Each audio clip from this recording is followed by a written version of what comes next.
Yesterday, you heard Tom's testimony. Today, we're going to get the real story. His wife is joining Doug and I to figure out what happened through their journey, and we're looking forward to hearing her testimony. It's going to provide peace, hope, encouragement to many of you out there. You don't want to miss today's show. Stick around.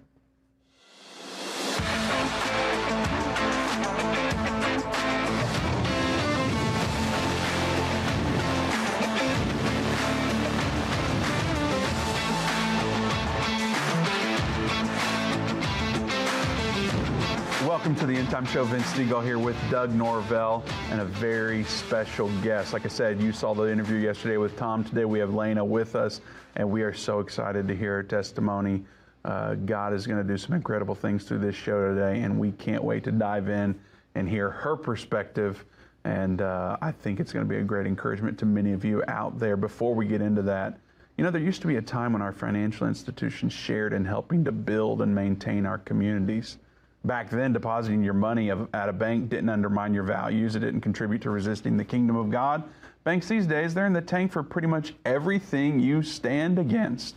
But there is another option. You need to check out America's Christian Credit Union. They provided a full suite of financial services to God-fearing Americans just like me and you. Families, ministries, and businesses across the country have ditched the big banks like, well, I better not name any. And they've chosen ACCU as their trusted financial partner. When you switch to ACCU at endtime.com/switch, you'll get great rates, cutting-edge mobile banking, and the convenience of more than 5,000 shared branches and 30,000 ATMs nationwide. Why would you keep doing business with those financial institutions whose interests don't align with yours, and they're probably funding some of those riots happening right now? Make the switch to America's Christian Credit Union. Go to endtime.com/switch today. All right, Doug. All right, Vince. Are we ready for this? We are, yeah. Is Tom ready for this? I don't know if Tom's ready for it. I think we may be able to bring Tom on a little bit later, but he may not be ready for this side of things. Yes. But, you know, before we get started, there's a story we need to tell about how we first met this couple. Well, and before that, I just at least want to say, if you haven't watched yesterday's show, you need to go watch it. Tom and Dave talk about Tom's story. And this one is a standalone program. It's going to bless you either way. But yesterday's show will definitely help you with today's show. So, Lana, welcome to the Endtime Show. Thank you. I called you a JPC freak when you walked through the doors. You're on semester 8, I understand. Yes, sir. And it's pretty crazy to have you right here on set with us today. It is. I'm How do you honored to feel? be here. I feel good. Are you nervous? No. Good. We don't make people nervous, Doug. No, not at all. Well, Lana, she has a prepared response for this. She already told me because she, I think at my first big event since being on the show, you were there, and I think you gave me my first plate of humble pie at this event, and ever since Doug and I started doing the show, we have our booth at General Conference in Orlando, Florida. You walk up, introduce yourself, and we're talking, and you say, "I am your biggest fan, Doug. You don't know. I watch your show every day. Just love you, Doug." And I'm looking at her, and I'm going, how should I respond to this? And, you know, I can't help myself. You know that now. If you didn't know it then, you know it now. And I said, well, I can tell you're my biggest fan because Doug's standing over there. And so that's how you and I met. That is how we met. And you feel like... what you don't realize is that whole thing was planned so that you would never forget me. And well, it look, worked. Here we are, 2 years later, Wow, and I'm sitting here, and I tell and you people have that story all never the forgotten time. me. That's See? true. But you didn't need all that because you're like a sister, it feels like. And, you know, I have 7 sisters, and you would fit right in. You're a little more mild than them, but you would fit right in. She's a lot more mild than your sister. Yeah, a lot more. But Well, and see, I called you Doug, but you keep calling me Lana, and my name is Lana. Lana, I'm so sorry. Touche. Well, at least I was close. You were Doug close. and In her Vince are quite defense, though, different. back in the day, that's when the names were mixed up, remember? Where you were I on don't, screen. There's no excuses. Okay, all right. Anyway. It was planned. Just remember, There it you was all go. planned. All right. All right, Lana. Vince. Where do we start? You know, I don't know all the details of your story. Of course, if you watched yesterday's show, you heard all about Tom's side of the story. I'm sure there's some records that you need to set straight, and we can't wait to hear your side. It's an incredible story. Well, thank you for having me. And the only records I'd probably have to set straight with Tom's side is that he gets dates confused at times. But that's not too bad. That's not too bad. So I'm not going to go and make any corrections. But yeah, Tom obviously has a really impactful testimony. But then anytime you have someone who has been delivered from drugs, alcohol, different addictions, there's always the other side, and there's always people in the background of that person's life that not everybody gets to hear from, but that's where I come in. And like Tom mentioned yesterday, we've been married for 21 years now, and the first part of that was good. You know, we have kind of a fairy tale meeting, met in Texas actually. And Texas. Yeah. And so. What a coincidence. It's just kind of a really neat love story of how we met and how God brought us together. And there was definitely no doubt that God brought us together. And like I said, the first few years were good, but then several years in is when the addictions started. Like 5 years in, 10 years in? Do you remember? I would say like there was some red flags probably about 5 to 6 years in. Okay. But it was more like about 9 years in that the first time Tom ever came home drunk. And I will never forget that. It was in October of 2012. And that was when I realized he was a full-blown alcoholic. So I knew that there had been struggles. I knew that there had been the occasional drinking and things like that. Then we had arguments over that. But and how many kids do you have at this point? At this point, we had 2. Okay. We had 2 kids at this point. And so yeah, he came home drunk that night. And I'll never forget when I realized that he was drunk. The first thing I asked him was, "Are you having an affair too?" And he was incredulous. He was like, "Why would you ask me that?" And I said, "Because sin is a slippery slope, and it's the next thing. Like if you're starting here, it's the next thing to happen." And he hadn't at that point, but sure enough, it was about a year later that the first affair started, which I didn't find out about for a few years after. So kind of navigated this journey of coming to grips with what he was struggling with, and obviously doing a lot of praying. It's kind of funny, but I'm a music leader, worship leader, and I'll never forget just thinking, if I could just, at altar call, if I could just play the right song, Tom would come to the altar and pray through, and and God would deliver him, and this would all be over. And thoughts like that, where you just try everything to help the person that you love. Let me ask you a question real quick. I hate to break in, but I need to know this. So now I got to hear a lot of, you went to Israel with us, so I got to hear a lot of this from both sides, which is what intrigued me and wanted everybody to hear this.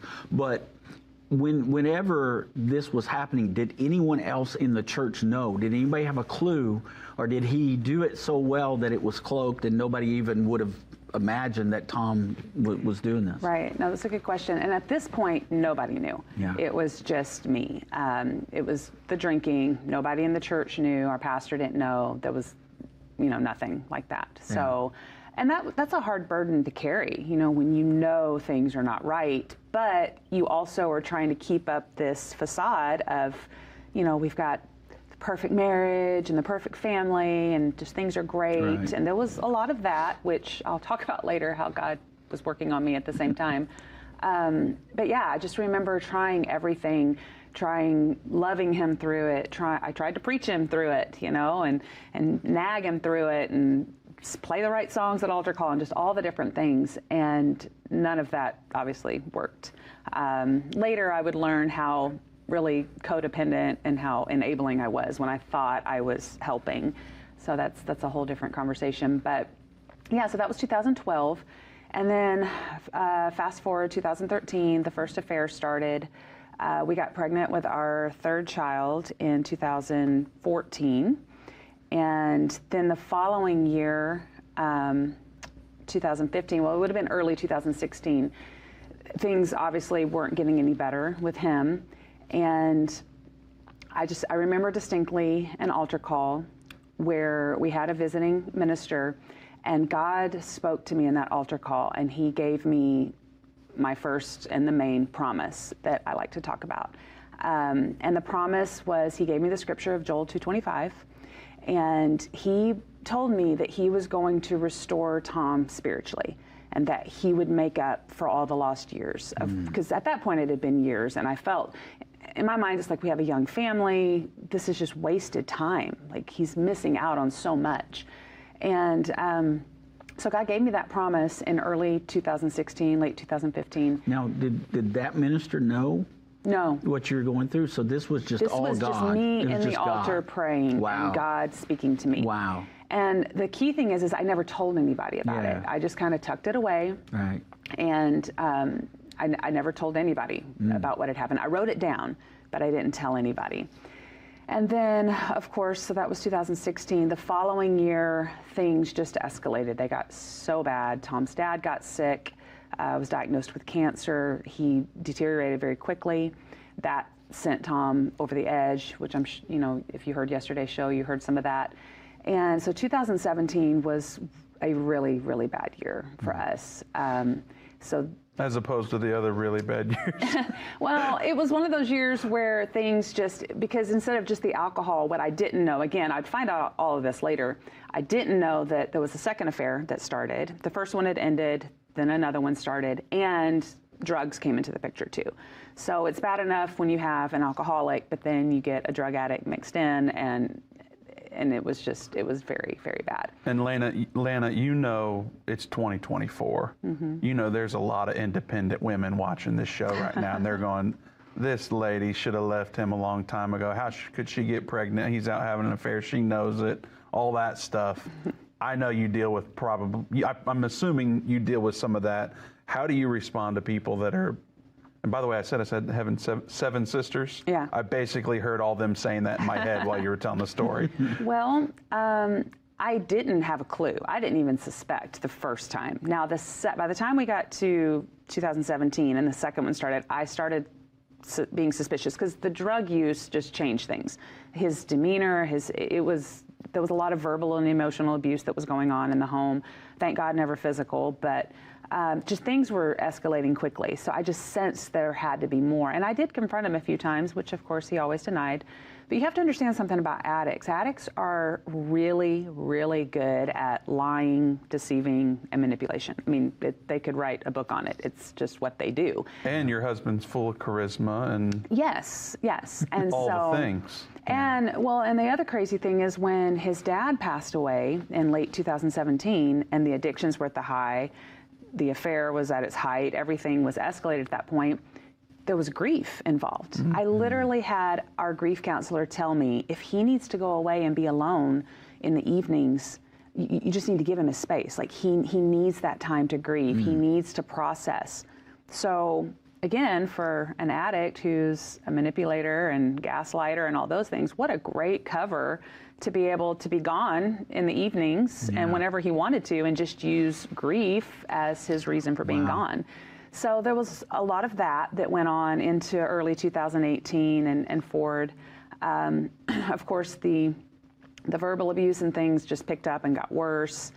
And then fast forward to summer of 2018, and finally we had another visiting minister, Brother Mahaney. I'm sure you guys know Brother Mahaney. He's a very dear friend of ours, and spoken to Tom's life many, many times through this ordeal. He was speaking, and he prayed over me and told me, just hang on a little bit longer. Like, I know you've been strong for a long time, but things are going to get better. And so that was, and I actually should back up, because in 2017, the same minister that had been with us when the first promise was given to me was with us again. And he was a prophet that would call people out and prophesy over people. And he was doing that throughout the service. And I'm at the keyboard playing. Well, at the very end, the service is about to close, and he turns and looks at me while I'm playing.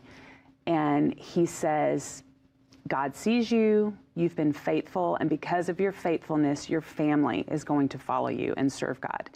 And so it was just like promise after promise, and And nobody knows still at this point. Nobody's still. When did No, in 2017, people knew that the drinking was going on. None of us knew about the drugs. The drinking was, everybody knew. And then as, of course, as the grief and his dad's passing happened, people knew that things weren't right with Tom. I mean, I remember when we got the diagnosis from his dad that he only had a few months left to live. Our pastor pulled me aside and said, I'm really concerned about how Tom's going to handle this, because we already knew that he wasn't doing well. And of course, things got worse from there. But in that summer of 2018, when Brother Mahaney was with us, the very next day after he spoke that to me, Tom confessed about the drugs and the alcohol, which I knew about the alcohol. I did not know about the drugs. And then it was a week of trying to rebuild and work on the marriage, and just, him trying to detox and do all those things. And then, but I just had this nagging feeling the whole week that like there's something else, something's not right. And I remember laying in bed one night and praying and just saying, God, if he's having an affair and I confront him about it again, please just let the truth come out. Whatever that is, just let it come out, because I can't keep not knowing. And if he denies it again, then I'm just going to take that as what it is. Well, then the following day, August 11th, 2018, I will never forget that date, I confronted him again, and he confessed at that point that he was in the middle of a 1.5 year long relationship and didn't know how to end it. And so that was one of the worst days of my life by far. Yeah, and so my response to that was call pastor. His response was, why? And I said, because if we're going to get through this, we've got to have help. Like, we can't do this by ourselves. And I thank God that I had that mentality, because not everybody does. Right. A lot of people just want to hide it and, keep the secret. But I knew, it's like, I'd already been through so much. It's like, I can't navigate this alone. We can't navigate this alone. So we ended up at our pastor's house that night for a few hours. And I remember asking my pastor through tears, like, is there any hope for us? Like, how do you even recover from this? And thankfully, they had a lot of wisdom, sent us to a good counselor that started working with us right away and was a huge help. But that night, when the addict finally confesses and gets that burden off, even though it wasn't a full confession, which also never happens, it took about a month for everything to come out. Right. It was a few weeks later when I found out about the first affair, when just details and things started coming out at that point. But I'll never forget that night, because he went and slept like a baby for the first time in a long time. I confessed. Yeah, it's all off his shoulders. Yeah. Yeah. I, on the other hand, was up pretty much all night in my office, laying in the floor. Just remember crying and praying and clutching my Bible. And I remember that night God spoke to me and told me that he brought Jeremiah 29:11 to my mind. I have a plan for you and to give you hope in the future. And that part really stood out to me. And I just remember God telling me that all of this pain that you're feeling right now in this moment, I'm going to take that and I'm going to use it for good.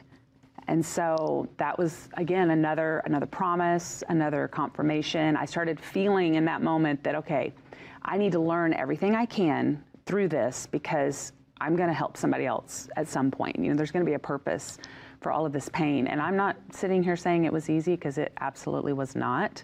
And that was not the end of all of the problems that we faced. That was just kind of a huge focal point for us, and a turning point in things starting to move in the right direction. There was a lot more to come. So she's learning what she's asking God, help me to learn everything that I'm supposed to through this so I can help others, which is an incredible mindset. And I know many of you out there are just like, I don't know if I could do that if I was in her shoes. So show Lana, man, I've got to get that squared away. Show Lana some love. Put Lana in the comments. Lana, is the spelling right? All right, you can see how I'm messing that up. Lana, put Lana in the comments. Show her some love out there. We also need your help. You guys know that Facebook and YouTube, they suppress our content all the time. They sure don't want to hear about marriages that have been restored. They don't want you to have this type of hope in your life, because that's not what mainstream media is about. So we need your help. Share this video, comment, and make sure that you give us the red heart instead of just the blue thumbs up. We're going to learn more about what Lana has learned and how she's helping others. I know there's a lot more in the story before we get there, but I do want to remind you and ask you this question in the middle of all this. Can your savings weather an economic storm? Because we are in the middle of an economic storm. There's no doubt about it. Think about what you've put away for the future. Inflation can render cash worthless. Real estate can crash like it did in 2008. Many of you remember that. And of course, economies built on a mountain of debt can fall like a house of cards. There are very few physical assets you can invest in that can stand the test of time. Gold's withstood the test of time. It's valued from money for a millennia. That's why people are looking to Birch Gold now more than ever through a little-known tax loophole. Birch Gold lets you convert a retirement account into a tax-sheltered IRA in physical gold.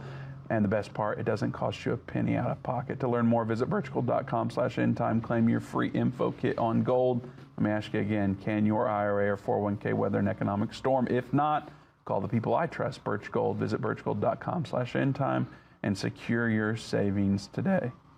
Doug, Vince, are you sipping on First Cup coffee? I am. You know it, every day. Everybody needs to remember them as well in this process. Yes, Firstcup.com, use code Endtime. It's your favorite coffee. It is. You've trailed off and had Folgers a few times, or your instant coffee or whatever. Folgers was my coffee before First Cup. Did you feel bad abandoning them? No. Okay. Not at all. Not at all. It's easy when First Cup's in your thermos. Yes, it is very easy. I have not had coffee for a whole month. I know. Lord bless you. You know, I had this health thing. Yeah. They didn't tell me I couldn't drink coffee, but just through it all, trying to get squared away on all the new things I'm doing. Yeah. I just haven't had it, and I have been a little scared to have it. But this morning, put some butter, some raw milk. Oh, yeah. Butter and raw milk. Oh, yeah. That's what was in my coffee today. In your coffee? That's right. Wow. It's okay. Great. Yeah. So, I had that with my first cup. Yeah. And I'm having a great day. Yeah. And Tom and Lana are here. Yeah. So, Lana, where do we go from here in your story? Well, now that we've interrupted you with live reads that everyone loves. You know, I love to bring up the story of Joseph, because his story was very inspirational to me, because Joseph had a promise. And when people ask me what kept you going, and we hadn't even gotten to some of the worst parts, believe it or not, of our story, but... Stick around for the worst parts. You don't want to go anywhere. Share the video, because everyone needs to hear the worst parts. Yeah. But yeah, whenever people ask me what kept me going, my answer is always, number one, the Word of God. Because I never missed a day reading my Bible, ever. And that's a big deal for a worship leader. Okay, if you say so. But yes, you're right, it can be. I feel like it's more the drummers that struggle in that area. It's always the drummers. Yeah, you put them in that cage and they're just sinful. But yeah, I did struggle to pray. Like, after, we call it Revelation Day, a lot of people call it Discovery, when everything came out on August 11th. There were, obviously I went into major depression, I had suicidal thoughts at times. I had murderous thoughts at times. I mean, there was a lot of thoughts. Thought about taking the baseball bat and smashing the car a few times. I mean, there was a lot that you go through. You never did anything like that? I did throw a stainless steel water bottle at his head one time. It's not too bad. Yeah, so I missed, unfortunately. And here's the thing. So I work with ladies now, and I know we'll get to that. What I tell them, though, is, and I've heard some stories, throwing plates, I've heard all kinds of stories. And the response is always, that is so normal. Yeah. Whatever you're feeling in that moment, when that betrayal trauma hits, is so normal. Yeah. I mean, panic attacks, anxiety attacks. I struggled to go to church for the first month, where I would have a panic attack almost every time I walked in the door. Wow. Because you feel like everybody's looking at you, and God forbid the preacher get up and read anything about adultery, and which did happen a few times. You feel like the whole church just turns and looks at you. It's tough. The triggers are so hard to navigate in that first year. But like I said, I did struggle to pray at times. I was able every day to at least get out the prayer of, God, give me strength, God, give me wisdom. Some days that was all I could manage. Did you have any church hurt? I know we talk a lot about that, like church people do. During that time, I mean, you're sitting there and somebody talks about adultery. You think everybody's looking at you every time they turn around. And some of them probably were. And some people probably didn't treat you very good, and probably your husband as well.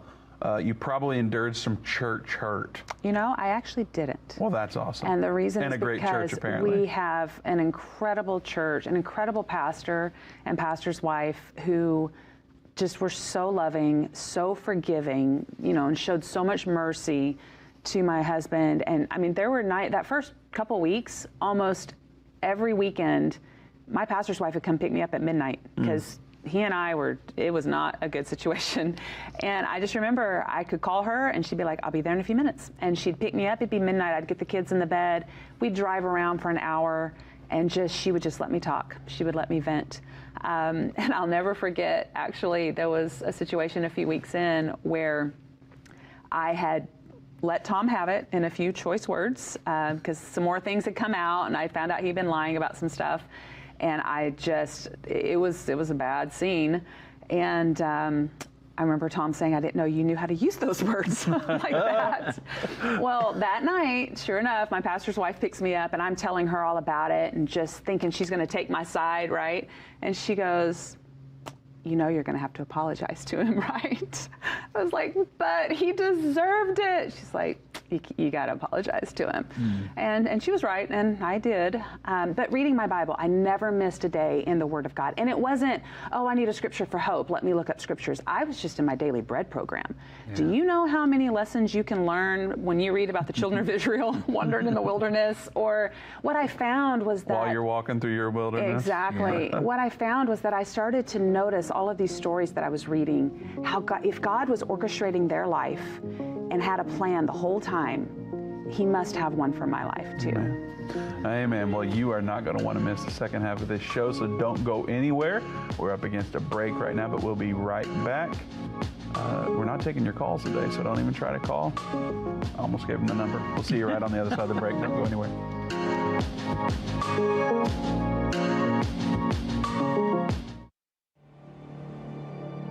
A voice spoke to me and said, I've got something I want to show you. I was so sure God had talked to me. And I was stunned by what I saw. A direct fulfillment of this over 2,500-year-old prophecy. The United States will stand with Israel. Why haven't I ever seen this before? 1/3 of humanity will die. What do these beasts symbolize? The lion, the bear, the leopard. The combined beast from Revelation 13 represents the end-time government of the Antichrist. Understanding the end time.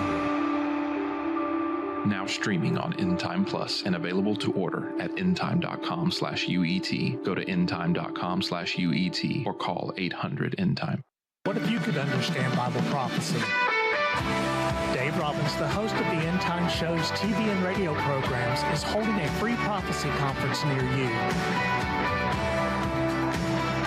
Gain peace and understanding about what the Bible says concerning end-time prophecy.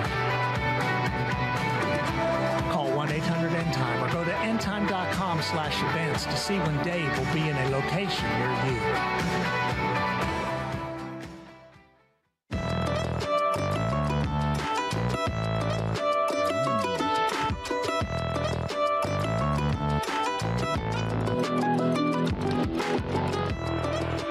Welcome to the End Time Show. Vince Stegall here with Doug Norvell.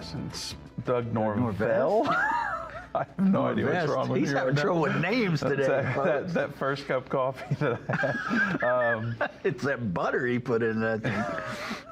Well, you should try it before you knock it. Doug Norvell and guest is what I was getting at. A very special guest. And you threw Lana. it all together. Doug Yes. Norvest. Yes. Don't forget, share this video, comment, and give us a heart. You definitely want to hear the second half of this show. The first half has been great, but you haven't heard anything yet, as we heard before the break came. Also, I want to remind you, Doug, and remind you, but everyone out there, Doug and Tina are going to be in Post, Texas this weekend. Saturday, Sunday, or no, on Sunday. Just Sunday. Yeah. Sunday morning, Sunday night. Sunday morning, Sunday night. Have you ever heard of Post, Texas, Lana? I have not. Yeah, a lot of people haven't, but if you're in West Texas area, you probably know right where Post is. It's a great place, great church. Doug and Tina will be there Sunday morning, Sunday night. You can go to endtime.com/events to learn more about the specific details. You can get the venue, or give us a call, 800-ENDTIME. We'll be happy to help you out over the phone. You don't have to RSVP, but it is first come, first serve as far as seating goes. So if you want to be front and center and make sure you get to ask your question to Doug Sunday night, it's like an open line kind of, be sure to get there early so you can get your seat. Again, endtime.com/events, or give us a call, 800-ENDTIME. And Lana, I'm going to have to keep saying it over and over. We're coming to Spokane, Washington later this year. Dave and Jana, maybe Doug and Tina, I think. So that'll be a great time. That's close to y'all. It's about 5 hours, but we 5 plan hours. on being there. You're going to be there. And where are you guys at in Washington? We're in Auburn, right outside of Seattle. So if you're right outside of Seattle, Auburn area, we've already heard they go to a great church. You heard Tom's story yesterday. You're hearing Lana's story today. And we're all witnesses. She said they didn't have any church hurt through that process. Now, if your church heard about all this happening in your life, well, you might think something. You might go through some church hurt. So if you need a good church outside of the Seattle area, connect with Tom and Lana. How do people get a hold of you if they want to, or do you want them to get a hold of you? Sure, they're welcome. Is it through the Joy Hour or another way? They could just email. Email. Is your email address like Joe from New York? No, it's just lanalyman@gmail.com. That's pretty easy. Pretty easy. LANALYMAN. All right, easy enough. All right, where do we pick up from here? Well, we left off with trying to pick up the pieces and rebuild after Revelation Day, that we call it. And we did a pretty good job for that first year. What year are we in? We're in summer of 2018, moving into 2019. Okay. And you'd been married for like We had 16? been married for 15, 16, 17 or so years at this point. Or 15 years. Yeah, I guess that would be about 15 years. Felt like 40. Yeah, well, we had those moments for Thanks, sure. Tom. But yeah, so for the first year after that, we put in a lot of work. Tom did really good. You know, he quit the drugs and alcohol cold turkey. There was no rehab, no anything at this point. And we were just focused on trying to save the marriage and to rebuild the marriage. It was a tough year, but we made a lot of progress. And then in the fall of 2019, he relapsed with the alcohol. It started with the alcohol. We were going through some situations with work and business and making some transitions, and he didn't handle that very well. And by November, December of 2019, it was full blown, we're back into the drugs and alcohol again. And it was, again, devastating, because you felt like you just put in all this work, you're making all this progress, and now it's all unraveling again. Right. Fast forward to March of 2020, actually the very week that we went into COVID lockdown in Washington, I put Tom on a plane and sent him across the country for 5 weeks to do an inpatient rehab. And so this was after an intervention that took place with family and our pastor, kind of saying this is pretty much your only option. And he agreed to it reluctantly, but went away for 5 weeks. That was a very peaceful 5 weeks. I was going to say, you sent him away to get a break. I'm not going to lie. That was for you. I enjoyed that first month of COVID, because when you've been through so much, I'm talking about every day, every night, there's so much hostility in the home. There's so much verbal abuse going on, which it was worse than it had ever been at that point. It just felt like finally peace, like there's peace. But he was on board with everything going on. I mean, y'all were moving forward still. Yes. Okay. So let me ask you this. What was y'all's prayer life like as a couple at that point? Non-existent. Okay. All right. Yes. And there's a reason why I ask you that, because that's a good question. That's one of the first things, that Pastor Baxter would ask people having marital problems. What's your prayer life like? Right. Go back and pray for a month and come back and see me. I don't even think he was at that point praying, obviously. Right. And so, and we'll talk about that too. But so 2020, he goes to rehab, comes back after 5 weeks. We had some family move to help with the new business and all this. And so they were there for support, which was great. And so again, we're finding ourselves trying to rebuild and move on and heal. And for me, I was a little more hesitant this time because a lot more had gone on and just a lot of hurt to get over. And so that was in 2020. Did pretty well for about 6 months. In the fall of that year, he relapsed again with alcohol. Now, I've got a question real quick here, Lana.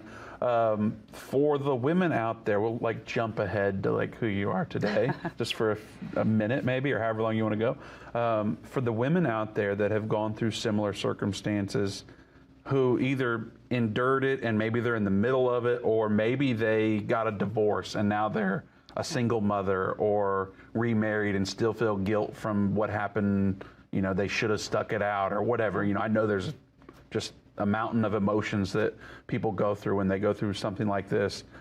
That camera right there with the clock is the one that's facing you, looking right into your face, real close. It should, there's millions of people watching right now. No, wow. Probably not millions. It depends on how much people share it out there, but if you share enough, it'll get a million. But if there's a woman out there watching this right now and they're maybe they're thinking they should have stuck it out with their husband and they regret that they did not. What do you say to people what do you say to women like that? And if you look right in there and look them in the eye, they're feeling it right now. Yeah. What do you tell them?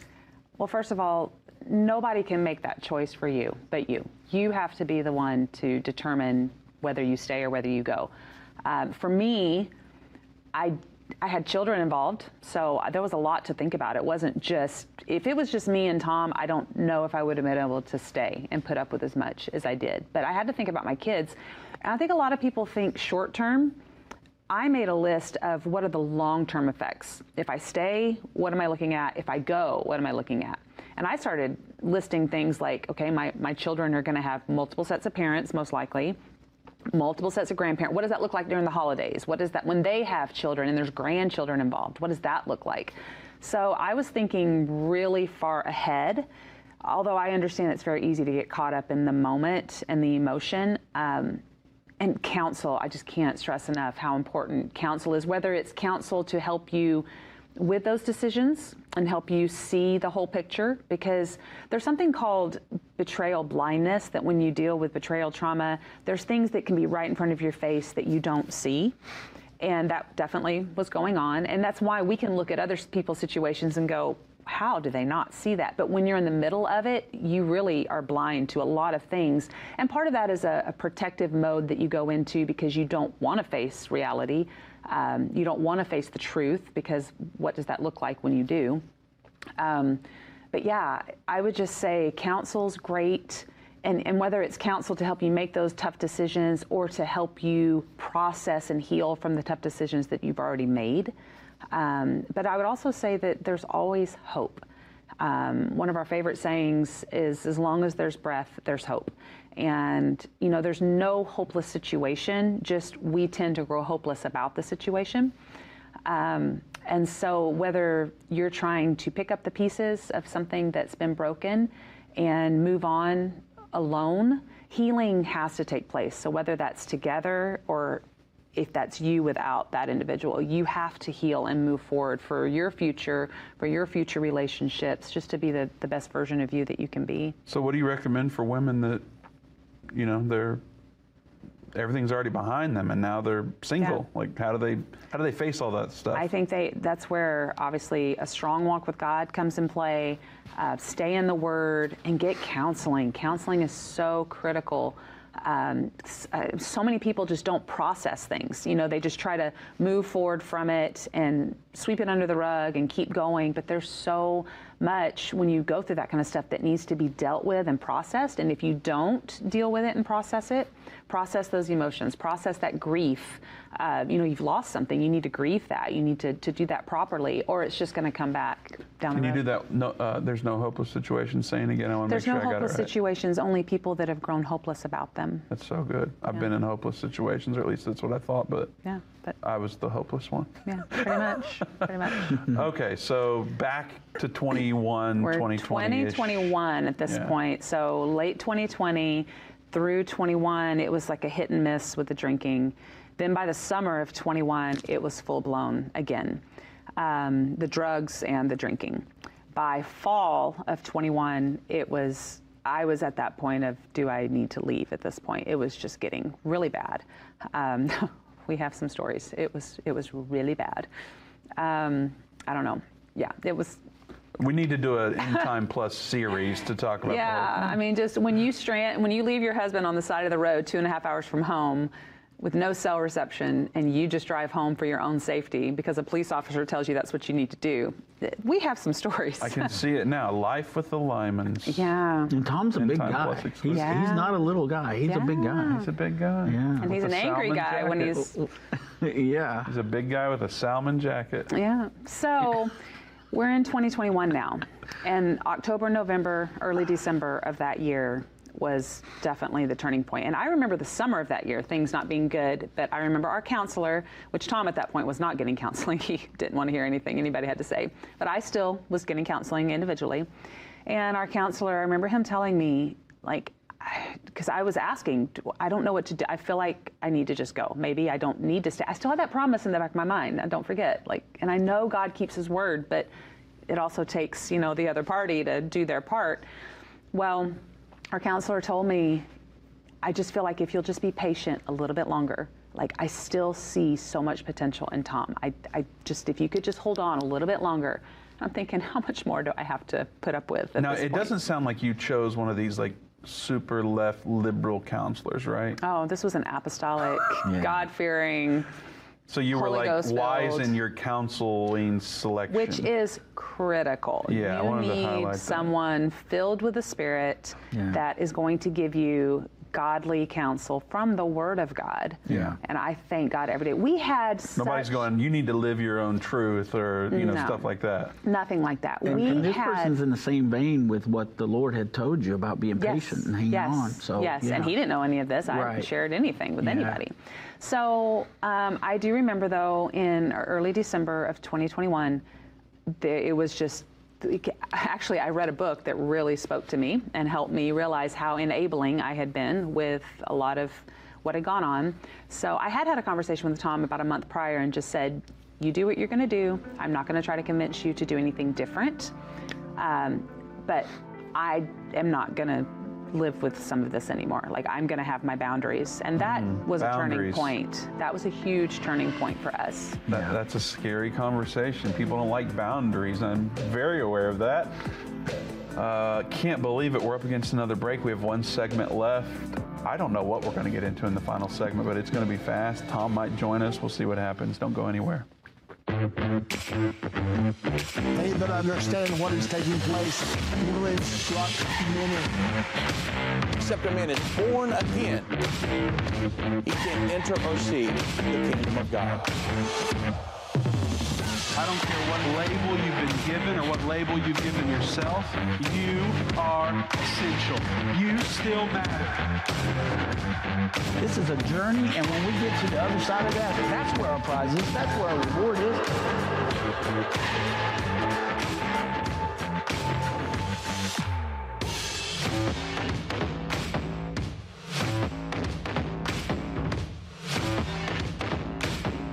Endtime is not going anywhere.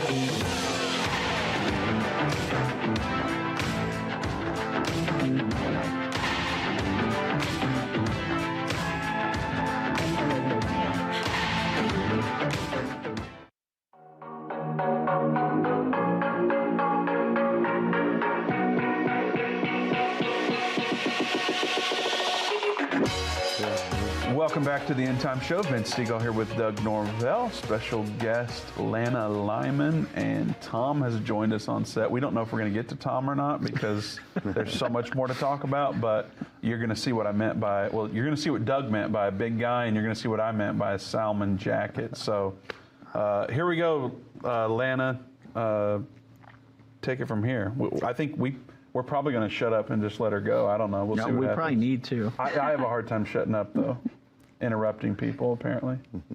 So we're in December of 21, and Tom came home one night, drunk, high, and I just finally put my foot down and said, until you're actively getting help, you're not going to see the kids or me anymore. So something has to change now. So he left, went to stay at his mom's house for a few days and detox, and then he checked himself into to an outpatient rehab program in our area, which you heard a little bit about that yesterday. So that was December of 2021. Again, here we are trying to, okay, can we move forward? Can we pick up the pieces? I was what I would call very cautiously hopeful that maybe this was the last time. But I had a lot of doubts, I'm not going to lie. My faith was pretty tanked at this point. To the point, I mean, I remember in late November, early December, my prayers had gotten to the point that I was praying, God, just take him out. Like, I can't live like this anymore. So you know that those are scary prayers. Those are scary prayers, yeah. But I was that low. And so fast forward the first couple months of recovery for him, I started noticing changes that I had never seen before. Things where, like before, even when he did rehab before, there was still always this blame shifting that would take place. You know, something was always somebody else's fault or just little things. And then all of a sudden I'm seeing he's putting in a lot of work. I mean, every day he's doing a meeting or doing something. And then he's, for the first time that I could remember, taking ownership for everything, which was so foreign to me because I was so used to that blame shifting. That I hate to interrupt you, but I'm like clawing at my jeans here because that's such a key point to me.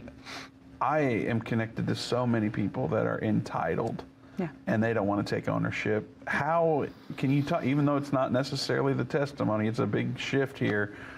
Can you talk about that a little bit, just to kind of spill the spoiler alert, you're a counselor today, mm-hmm, and you counsel people. So what do you say to people that feel like everything in their life is someone else's problem? You can't change other people. You can only work on yourself. And if we all would take that mentality of where do I need to change? What do I need to fix? And just take that ownership, you know, it changes everything. And so I started noticing this in Tom for the first time ever. And, you know, the meetings, there was a spirituality side coming out that I'd never seen before. There was just a lot of shifts taking place in the right direction. And then in March of that year, so this is 2022, we're at a youth convention, and he's still a little bit coming off the drugs and the alcohol, the effects. That takes a while. But he is just excited, pumped up about his testimony, all of this stuff. Joy Hour had just started. We had just had the first one the week before. So God was doing a lot of things. Well, we're talking with the minister that was speaking at that convention, and Tom's just sharing his testimony and, you know, just really fast, spitting it all out there. And just in the middle of him doing that, the preacher just reaches out and lays his hand on Tom's chest and starts prophesying over him. He starts speaking in tongues, and then he starts quoting Joel 2:25. Mm. And I had still never told anybody about that promise God gave me years ago, and I'm going to try not to cry. And so I left feeling like that wasn't for Tom. That was God reminding me of that promise that he gave me. And it makes me, I'm going to come back to Joseph now. It makes me think of the story of Joseph so much because he had that promise, and he tried to help his promise along too, just like I did, you know, by playing all the right altar call songs and stuff. Joseph, I think he shared that dream with his family, maybe trying to help the process along a little bit of that promise God had given him. But what did God do? God took him through it for 20 plus years, you know, and he finds himself in the pit, and then in Potiphar's house, and then in prison, all before finally, and he's learning the whole time, right? He's going through that Potiphar's business school, and he's learned how to deal with the difficult people in the prison, all to finally get to that place of promotion, and that promise comes to pass. And what happens when Joseph talks to his brothers, and his brothers are worried he's going to harm them? He goes, no, what you meant for evil, God meant for good, for the saving of many. So I love that God does that. When he gives us a promise, he doesn't just fulfill, he adds to it at the end. And that's what's taken place the last 2.5 years or so, is God has slowly fulfilled those promises. About a month after that, I was asked to come on board with a group that helps betrayed wives. And so that was the beginning of that promise of God telling me, you're going to use your pain. And how long had Tom been sober at this point? This is less than 6 months. Okay. And so I got presented that opportunity. And then I was still feeling like there's something more. Like I felt this restlessness. And so I met with my counselor and was sharing this with him. And something else I hadn't mentioned was the year before, in 21, God had placed this seed, this thought in my mind about getting your minister's license. And I thought, I'm not a minister. I'm just a worship leader. Yeah, why would I get a minister's license? I'm not a preacher. I'm not doing that. But it still nagged me, you know. And then, of course, we went through hell for the rest of that year, and so that thought kind of went out the window. But when I met with my counselor to try to get some guidance on that, I feel like there's something more I need to do with what God's done in my life. And the subject of counseling, he mentioned counseling. I was like, yes, that's it. Like, that's what I want to do. And then we had the subject of, will you do state go state licensing, and he started explaining how that works. And I'm like, no, if I can't use the Word of God as my basis for everything, because that's what's gotten me through all this, I'm not interested. Well, then he mentioned the clergy route. He goes, but you're going to need to get your minister's license. It's like, huh. Okay, well, another confirmation. And so within a month or so, and then the week after that, I met with my pastor, and I was going to ask him, tell him what I was thinking of doing, get his permission, and let him know I needed to get my minister's license because I needed his permission for that. And we got to the meeting, and before I even got to say anything, he goes, before you go into whatever you want to talk about, I just want to tell you, I've had it on my mind lately to mention this to you, but I think you should apply for your minister's license. I was like, ugh. So it was just confirmation after confirmation that God gave me. So that summer, in 2 months, I went through all of the courses and stuff I needed to do to get my license, and then I started in the fall going for my master's degree for counseling, and completed that the next year, and now I'm in my doctorate program. Wow. So we'll be calling you Dr. Lana before long. Hopefully in about a year, yes. Yeah, wow.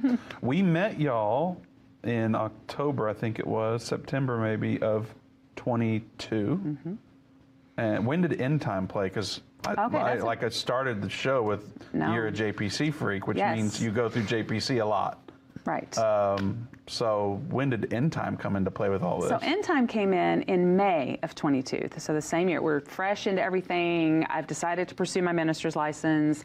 I'm looking into counseling. So all of that's kind of happening. And I was teaching a Bible study to a couple.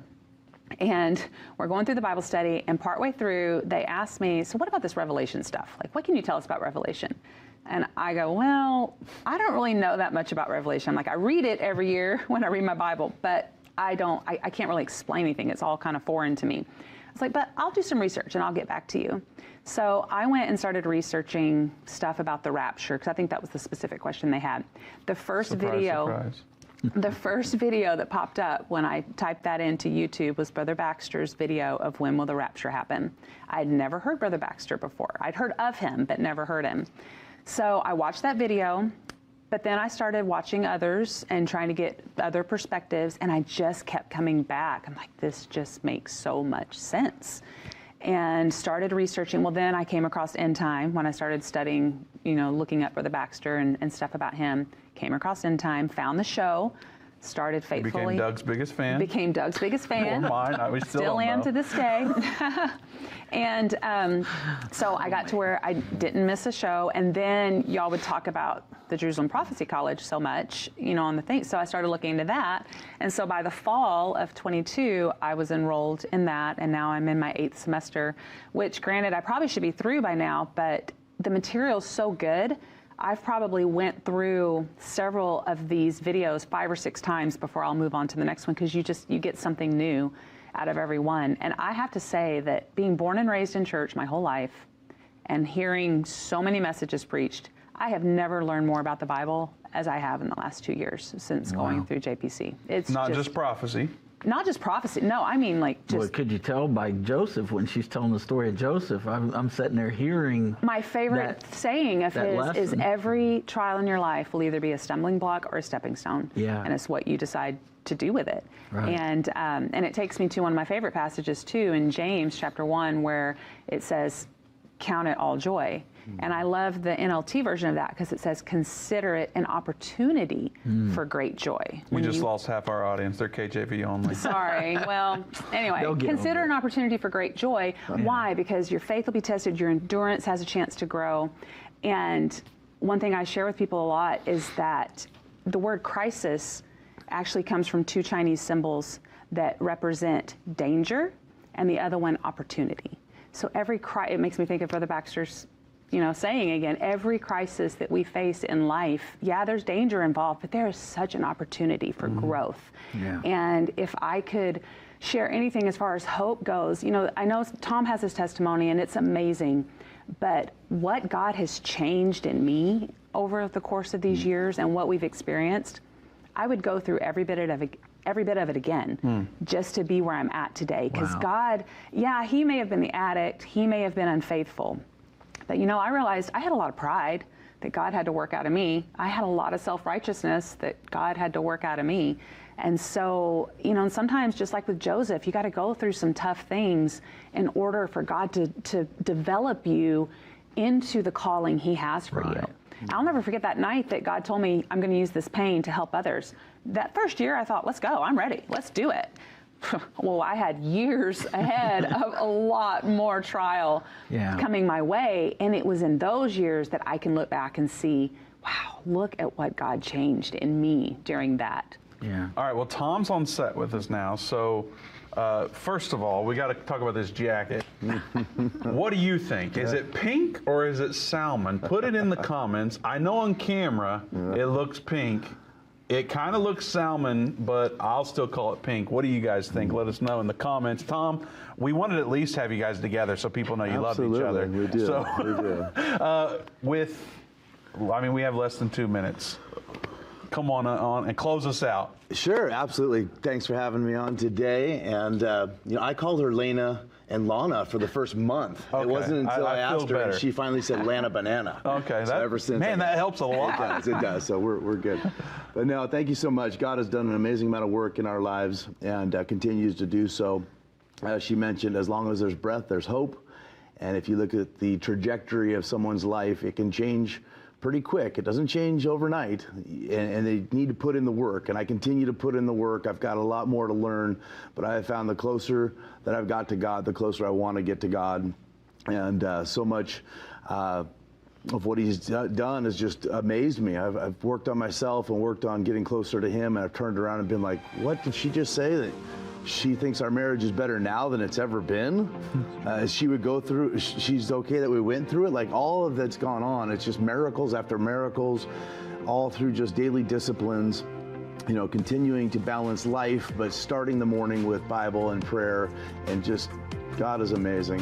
And what he's done has blown my mind. Well, obviously, there's a whole lot more to talk about with Tom and Lana Banana. We didn't have enough time. This needed to be a 2-hour show, but we don't even know if you guys want a 2-hour show, right? Has anyone said anything about it, Doug? Well, I think it's obvious that something's going to happen on Endtime Plus with Tom and Lana, and we're going to get to learn more about their story and help people all around the world. So stick around for more of that. We just said that live without talking about it before, but we'll see what happens. We'll be right back here tomorrow, 3 p.m. Central Time.